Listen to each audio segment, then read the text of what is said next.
First ever factory outlet Mukunda jewelleries KBHP Somajiguda Suchitra Hanamkonda Kothapet Chandanagar Khammam. నమస్తే, మీరు చూస్తుంది సుమన్ టీవీ. నేను కీర్తి. ఈ రోజు నాతో పాటు ప్రముఖ ఆస్ట్రాలజర్ బ్రహ్మశ్రీ గోరుగుంట్ల సురేష్ బాబు గారు ఉన్నారు. నమస్తే సురేష్ బాబు గారు. కీర్తి గారు నమస్కారం అండి. సో మే 1 నుంచి 31 వరకు మకర రాశి వరకు ఎలా ఉంటుంది? ఒక ముక్కలా చెప్పాలంటే మకర రాశి వాళ్ళకి చాలా బాగుందని చెప్తున్నారు. అద్భుత అంటే ఏమవుతుందంటేనండి, వీళ్ళు మకర రాశి వాళ్ళు మహర్షులు అయిపోయారు అనమాట. లాస్ట్ 7.5 years ఆ బాధల్ని, వాళ్ళు నేర్చుకున్న రియల్ లైఫ్ అనుభవాల్ని మర్చిపోకూడదండి. కొంచెం డబ్బులు చేతిలో పడంగానే మళ్ళా ఎనికిపోకూడదు. ఎవరికి పడితే వాళ్ళకి డబ్బులు ఇవ్వటం, ఎవరితో పడితే వాళ్ళకి పరిచయాలు పెంచుకోవటం, ఎనర్జీ వేస్ట్ కాకూడదు. సో ఈ జస్ట్ హింట్తో మనం ఈ మే మంత్ ఎలా ఉందో చూద్దాం. మే మంత్ కూడా వీళ్ళకి ఒక ముక్కలో చెప్పాలంటే చాలా బాగుందని చెప్పుకోవాలి. ఇందులో ఉత్తరాషాఢ 2, 3, 4 పాదాలు, శ్రవణం 1, 2, 3, 4 పాదాలు, ధనిష్ట 1, 2 పాదాలంతా మకర రాశిలో ఉంటారు. పేరు బలం కనుక చూసుకుంటే చాలా ఎక్కువ మంది పేర్లు కామన్గా పిలిచే అంతా ఈ రాశిలోనే ఉంటారు. వీళ్ళకి జో, జా, జీ, జూ, జే, జో, జా, కా, గా, గి అంతా మనకి మకర రాశిలో ఉంటారు. మనకి గ్రహ యొక్క స్థితిని బట్టి కనుక చూసుకుంటే వీళ్ళకి 3వ ఇంట్లో 3 గ్రహాలు ఉన్నాయండి. మకర రాశి నుంచి అంటే మీనంలో అన్ని గ్రహాలు వీళ్ళకి ఉపయోగపడే గ్రహాలే. ఒక్కటి కూడా వీళ్ళకి వ్యతిరేకంగా ఉండేది ఏమీ లేదు. సూర్యుడు వీళ్ళకి వృషభ రాశిలో ఉన్నారు, బుధుడు మేషరాశిలో ఉన్నారు, శుక్రుడు మీనరాశిలో, కుజుడు వచ్చేటప్పటికి కర్కాటక రాశిలో ఉన్నారు. వీళ్ళకి అదృష్టం ఎలా ఉందంటేనండి, 5వ ఇంట్లో సూర్యుడు సపోజ్ అందరిని ఇబ్బంది పెడతారు, కానీ విపరీత వేద ఉండటం వల్ల సూర్యుడు కూడా ఏమీ చేయలేడు అనమాట. వృశ్చిక రాశి వాళ్ళకి కొంచెం ఇది పవర్ఫుల్ అనమాట. వీళ్ళకి కొంచెం ఏది చూసినా గానీ విపరీత రాజయోగం ఉంది, ధన ప్రాప్తి, ఇవన్నీ కనుక చూసుకుంటే విపరీతంగా కలిసి వచ్చింది. అంటే వీళ్ళకి ఈ ప్రస్తుతం ఉన్న మూమెంట్ లో ఏ ఒక్క గ్రహం కూడాను వ్యతిరేకంగా లేదు అని చెప్పుకోవాలి. ఫుల్లీ సపోర్టెడ్ అన్ని గ్రహాలు. ఎంత బెస్ట్ టైం నాకు తెలిసి ఇంకా ఉండదేమో. ఎట్లాంటి వాళ్ళని సరే ముందుకు ఇప్పటిదాకా ఇంకా కొంచెం ఏళ్ళనాటి శనిలో ఆ మెంటల్ ఇంప్రెషన్స్ తో ఉండి బాధపడే వాళ్ళు చాలా మంది ఉంటే వాటిని వదిలించుకుని బయటికి రావాలి. అందుకే నేను ఎప్పుడేం చెప్తానంటే అండి, ఇయర్లీ ఒకసారి ఖచ్చితంగా ఒక మంచి ఆస్ట్రాలజర్ దగ్గరికి వెళ్ళి హారోస్కోప్ స్క్రూటినైజ్ చేయించుకోవడం చాలా చాలా ఉత్తమం. ఎందుకంటే ఇప్పుడు 7 సంవత్సరాలు నేను చాలా ఇబ్బంది పడి ఉన్నా. మైండ్ లో ఆ ఇంప్రెషన్స్ ఉంటుంది. ఉండేసి నేను ఏ పని చేసినా కలిసి రాదు, నాకు ఈ ఇబ్బందులు ఆ ఇబ్బందులు లోన ఇందులోనే ఉండిపోతాం, బయటికి రాము, ముందుకు రాము. ఇప్పుడు అంతా బాగుంది, గో హెడ్, మంచి ప్లాన్ చేసుకోండి, చక్కగా సపోర్ట్ వస్తుంది.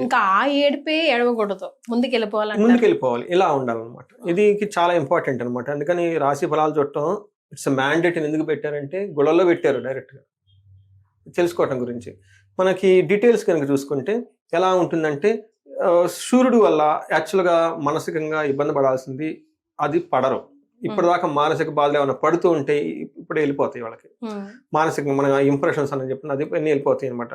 తర్వాత ఒక్కటి ధన ప్రాప్తి విశేషంగా విభూతి, ఓవరాల్ గా ప్రాస్పెరిటీ ఉంటుంది చూసుకుంటే. అయితే ధన ప్రాప్తి చక్కగా రావాల్సిన చోట అనుకోని టయానికి ధనం రాక ఇబ్బంది పడతారు. ఇది ఒక్క మాత్రమే. బట్ ధనం వస్తుంది, కానీ అనుకున్న టయానికి ధనం అందరికి ఇబ్బంది పడతారు. మిగతా అన్ని విషయాలు మకర రాశి వాళ్ళకి ఇది బాగలేదు అని చెప్పడానికి అయితే గొప్ప రీజన్ అయితే ఏది లేదు. ఏదైనా చిన్న రీజన్ ఉంటే ఉండొచ్చు. మనకి సూర్యుడు వీళ్ళకి 5th house లో ఉండటం వల్ల, సూర్యుడు 4th house లో ఉన్న, 3rd house లో ఉన్న మకర రాశి వాళ్ళకి అంత అనుకూలంగానే ఉంది. వీళ్ళకి గ్రహాలకు అతిథులు అయిపోయారు ఈ మధ్య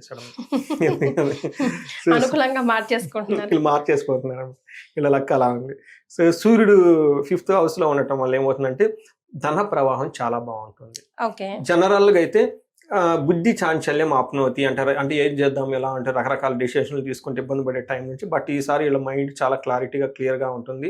పెళ్లి పిల్లల విషయం అండి, అన్ని విషయాల్లో బాగుందండి. వీళ్ళకి మే మంత్ అన్ని గ్రహాలు అనుకూలంగా ఉంది. బెస్ట్ డెసిషన్ మనం చెప్పుకోవాలి. ఏ ప్రకారం చూసినా కానీ బాగుంది. తర్వాత 7వ ఇంట్లో కుజుడు ఉండటం వల్ల ఇది కొంచెం ఇబ్బంది పెట్టే స్థితి అని మనం చెప్పుకోవాలి. ఏ ప్రకారంగా అంటే వీళ్ళకి ఈ కుజుడు ఒక్క వ్యవహారంలోనే వీళ్ళు కొంచెం జాగ్రత్తగా ఉండాలి. వీళ్ళకి విపరీత వేదాలు లాంటివి ఏమీ లేవు. కుజుడు వచ్చేటప్పటికి ఏం చేస్తారంటే బంధువులతో గొడవలే అవకాశం ఎక్కువగా ఉంటుంది. రెండోది ఇబ్బంది కలిగించే మాటలు వింటారు. సో అది మీ చేతిలో ఉంది. వేరే వాళ్ళు ఇబ్బంది కలిగించిన మాటలు మీ మైండ్ లో పెట్టుకొని దానికి మీరు రియాక్ట్ అవుతారా, లేకుండా వదిలేసుకుంటారా అనేది. తర్వాత భార్యతో మాట పట్టింపులే ఉంటాయి, కానీ పెద్ద పెద్ద గొడవలు ఏం జరగవు. సో అనారోగ్యం ఇలాంటి ఏమైనా ఉంటే కనుక అవి టెంపరీగా ఉండేసి వీళ్ళకి ఇబ్బంది పెట్టే అంత, అంటే మరి టూ మచ్ ఉండేది అయితే లేదు. ప్రొఫెషనల్ మ్యాటర్స్ లో కొంచెం ఏమంటే టైర్సమ్గా ఎక్కువగా తిరుగుతూ ఉంటారు అనమాట. ప్రొఫెషనల్ మ్యాటర్స్లో ఏదైనా కనుక పని చేస్తే అంత తొందరగా రిజల్ట్ రాదు. బట్ ఇవన్నీ చిన్న చిన్నవని నేను చెప్తూ ఉంటాను. బట్ ఓవరాల్గా బాగుంది. సెకండ్ హౌస్లో ఉండటం వల్ల దుర్మార్గుల సహవాసం, బీ కేర్ఫుల్ ఇట్. సో మీరు చాలా ఇబ్బందులు పడ్డారు దుర్మార్గుల వల్ల సహవాసం వల్ల ఎవరైనా ఉంటే ఈ టైంలో మళ్ళీ ఇంకోసారి అవకాశం ఎక్కువ ఉంది కాబట్టి జాగ్రత్తగా ఉండాలి. ధననాశనం అయ్యే అవకాశం, కఠినంగా మాట్లాడతారు, చాలా సౌమ్యంగా మాట్లాడటం చాలా చాలా ఇంపార్టెంట్. వీళ్ళకి ఏదైనా కనుక ప్రికాషన్ ఉందంటే మీరు చక్కగా ఎదుటి వాళ్ళతో ఫ్రెండ్లీ నేచర్ మెయింటైన్ చేయడం, చక్కగా మాట్లాడటం అనేది ఇది ఒక్కటే, మిగతా అంతా ఏమీ లేదు. శుక్రుడు ఎగానే వీళ్ళకి 3వ ఇంట్లో ఉండి చక్కగా యోగ్యతను ఇస్తూ ఉంటారు. మంచి ప్లేజర్, చక్కగా అన్ని సౌఖ్యాలు అనుభవిస్తారు. అట్లు షాపింగ్ చేయడం కానివ్వండి, తర్వాత రిలేషన్షిప్స్ చక్కగా మెయింటైన్ చేయడం కానివ్వండి, ధనము గౌరవప్రదంగా ఏదైనా ఒక మాట మాట్లాడితే ఆ మాటకి విలువ ఉంటుంది. వేరే వాళ్ళు మీ మాటకి చాలా ఇంపార్టెన్స్ ఇచ్చేసి మిత్రులతోటి గౌరవప్రదంగా చక్కగా హ్యాపీగా ఉంటారు శుక్రుని వల్ల. ఈ ప్రకారం కనుక చూసుకుంటే మనం అన్ని విధాల గ్రహస్థితి బాగుంది, మంచి మంత్రం మనం అనుకోవాలి. రైట్. మరి నక్షత్రాల ప్రకారం నక్షత్రం ఉత్తరాషాఢ, శ్రావణ, ధనిష్ట 3 నక్షత్రాలు ఇందులో ఉంటాయండి. ఉత్తరాషాఢ నక్షత్రం వాళ్ళకి జయప్రదంగా ఉంటుంది, ధన ప్రవాహం ఉంటుంది, లాభప్రదంగా ఉంటుంది, విశేష ధన ప్రవాహం కూడా ఉంటుంది. అయితే హాని, ధనహీనత ఈ రెండు చూపిస్తూ ఉంటుంది. ఈ రెండింటి విషయాల్లో కొంచెం జాగ్రత్తగా ఉండాలి. వీళ్ళకి కూడా బంధించబడినటువంటి సిచ్యువేషన్ ఖచ్చితంగా ఉంటుంది. తర్వాత శ్రవణం నక్షత్రం వాళ్ళకి, శ్రావణ నక్షత్రం అంటే జయం ప్రదంగా ఉంటుంది, ధన ప్రవాహం ఉంటుంది, ధనలాభము చూపిస్తుంది. 3 విషయాల్లో కేర్ఫుల్గా ఉండాలి. ఒకటి ధనహీనత అంటే తగిన టయానికి ధనం మనకి ఇబ్బంది పడిపోతూ ఉంటారు, ఇది కూడా లో లెవెల్. బట్ ఇంకొకటి ముఖ్యమైన విషయం, బంధించబడినట్లు ఉంటారు. కొంచెం కన్ఫ్యూజన్ స్టేట్లో ఎక్కువ ఉంటారు. ఫ్యూచర్ గురించి డెసిషన్ తీసుకోవటము, చేద్దామా లేదా, ఇది సహజంగా ఉంటుందండి. ఎందుకంటే నిన్న మొన్న దాకా ఇబ్బందులు పడున్నారు కాబట్టి కొత్త ఆపర్చునిటీస్ వస్తాయి వీళ్ళకి. అయితే ఆపర్చునిటీ మనకి మంచిదా చెడ్డదా, లేదంటే తీసుకోవడానికి ఇబ్బంది పడిపోతూ ఉంటారు అనమాట. తర్వాత ధనిష్ట నక్షత్రం వాళ్ళకి జయప్రదంగా ఉంటుంది, ధనలాభం ఉంటుంది, విశేష ధనలాభం ఉంది.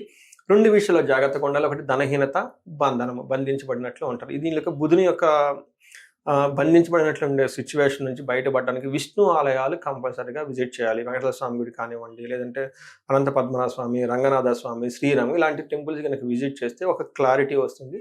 దీంతో పాటు వీళ్ళు కొంచెం మెంటార్స్ని, ఎక్స్పర్ట్స్ని కనుక కలిస్తే ఓవరాల్గా సిచ్యువేషన్ రివ్యూ చేసుకొని ఎలా వెళ్తే బాగుంటుంది, ఎలా వెళ్తే బాగుండదు వాళ్ళకి చేసుకొని డెసిషన్ తీసుకుంటే చాలా బాగుంటుందండి. రైట్. సో యాక్చువల్లీ ఎలాంటి రెమెడీస్ ఫాలో అవుతాయి, మరింతగా కలిసి వస్తుంది అంటారు?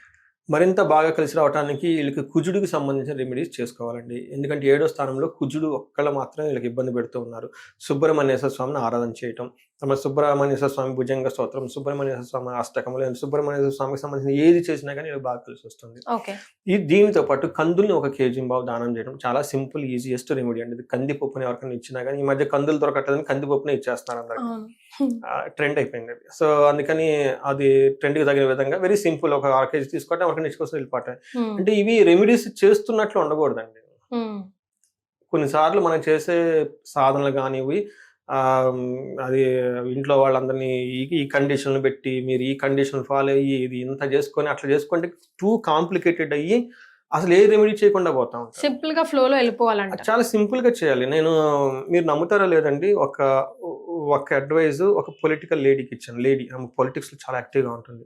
ఇంకొక ఆమె టిపికల్ హౌస్ వైఫ్, ఇంట్లోనే ఉండి హోమ్ మేకర్ చేస్తూ ఉంటారు. ఆమె స్టైల్ ఆమెది, ఇలా స్టైల్ ఇది. అదే టయానికి నేను ఇద్దరికి ఒకటే రెమెడీ చెప్పాను. ఏం చెప్పానంటే, మీరు జంట నాగులకి పూజ చేసి కొంచెంసేపు కూర్చొని వెళ్ళిపోండి అని, చిన్న పూజ చేసి వెళ్ళిపోండి, విజిట్ చేసి ముఖ్యమైన పనికి వెళ్ళమని చెప్పాను. ఈ పొలిటిక్స్ ఆ పనిని 5 minutes లో అవగొట్టేసి నా మెసేజ్ పెట్టేసింది. రెండో ఆమె ముందు రోజు షాపింగ్ పెట్టుకొని వాళ్ళ హస్బెండ్ని మానిపించి, వీళ్ళ పిల్లల్ని స్కూల్ మానిపించి అందరు కలిసేసి ఆడికి వెళ్ళేసి నైట్ అంతా భోజనం చేయకుండా ఆ పెద్ద పూజ అన్ని చేసుకొని ఆ రోజంతా ఉపవాసం ఉండి 2 రోజులు మెసేజ్ పెట్టింది టైర్డ్గా. నా ఉద్దేశం ఏంటి, జస్ట్ అక్కడ టైం స్పెండ్ చేయండి, పాజిటివ్ ఎనర్జీ వస్తుంది అంతే. అంటే ఇక నేను ఎవరు చేశారని కాదండి, ఎలా ఉండాలంటేనండి, హస్బెండ్ అలా స్కూల్ మానిపించేసి, పిల్లల స్కూల్ మానిపించేసి ఉపవాసం ఉండి ఇంత టార్చర్ పెట్టి చేయకూడదు. అంటే టూ మచ్ చేయకూడదు, పిచ్చిలా చేయకూడదు, భక్తితో చేయాలంటారు. చూడండి, స్కూల్ మానిపించటము, తర్వాత హస్బెండ్కి ఇవన్నీ అవసరం లేదు కదండి. ఏం చెప్పి మీరు అక్కడ జస్ట్ టైం స్పెండ్ చేయండి అంతే. జంట నాగులు ఎక్కడ ఉంటాయండి, రావి చెట్టు కింద ఉంటాయి. నాగుల కట్ట అంటారు, అశ్వత్థ అంటారు కన్నడలో. వాడికి వెళ్ళిపోవడం, 3 ప్రదక్షిణాలు వేయడం, అక్కడ 5 minutes కూర్చోవడం, ఏదైనా చేసుకుంటూ రావటం అంతే. అంటే నేను ఏ రెమెడీ చెప్పినా కానీ దాన్ని టూ కాంప్లికేటెడ్ చేసే విధంగా సింపుల్గా ఉండాలి. సింపుల్గా ఉండాలి. కానీ మనకి కందులు దానం చేయాలనుకోండి, కందులు లేదనుకోండి మళ్ళీ ఎవరికి ఇవ్వాలి, ఏమి ఇంత కాదండి, కందిపప్పు తీసుకోవటం 1 కేజీ 2 కేజీలో వేరే వాళ్ళకి హ్యాండ్ ఓవర్ చేసుకుని వెళ్ళిపోవడం, అవసరం ఉన్న వాళ్ళకి ఇస్తే సరిపోతుంది అంతే. దాంట్లో ఇంకా దానికి ముందు వెనక ఎంత కాదు. సో మనం ఏది చేసినా ప్రోగ్రెసివ్ సైడ్ ఉండాలి. సో నన్ను మెడిటేషన్ చేసే ముందు చాలా మంది 100 క్వశ్చన్లు అడుగుతారు. టీవీ చూడొచ్చా, నాన్ వెజ్ తినొచ్చా, తర్వాత నేను చేస్తున్నాను మా ఇంటి వాళ్ళు ఒప్పుకోవటం లేదు, ఏ మూల కూర్చోవాలి, ఏ డైరెక్షన్లో కూర్చోవాలి. ఆయన ముందు నువ్వు స్టార్ట్ చేయి, ముందు ఒక 10 రోజులు 20 రోజులు చెయ్యి, ఆ తర్వాత ముందు చేయకుండా నేను ఎందుకు. ఎక్స్పీరియన్స్ గెయిన్ చేసుకోవడం ఇంపార్టెంట్. అందుకని మాకు చెప్తారండి, మనం చేసే ఆధ్యాత్మిక కార్యక్రమాలు వేరే వాళ్ళకి ఇబ్బంది కలగకూడదండి. నువ్వు మీ గురించి హస్బెండ్ని మార్చి పిల్లల్ని మాడిస్తే ఏముండదు మరి కదా, పక్కింటి వాళ్ళకి చేసి పెద్ద పెద్ద మైకులు పెట్టి గోవాలు చేసి ఏదైనా భక్తి ప్రధానం. మనం చేసే వాని వల్ల ఇంక్లూడింగ్ భక్తి, మనం చేసేది మంచే, అది మనకు మంచి కదా, వేరే వాళ్ళకి కాదు కదా. వాళ్ళ అభిప్రాయాలు వేరే విధంగా ఉంటాయి, వాళ్ళకి గౌరవించాలి కదా, అదే కదా భక్తి అంటే ఫస్ట్. మరి రైట్. సో మొత్తానికి May 1 నుంచి 31 వరకు మకర రాశి వరకు సూపర్ గా ఉంది. ఈ చిన్న చిన్న రెమెడీస్ ఫాలో అవుతే మరింత అద్భుతంగా ఉంటుందని తెలియజేశారు. ధన్యవాదాలు. ధన్యవాదాలు.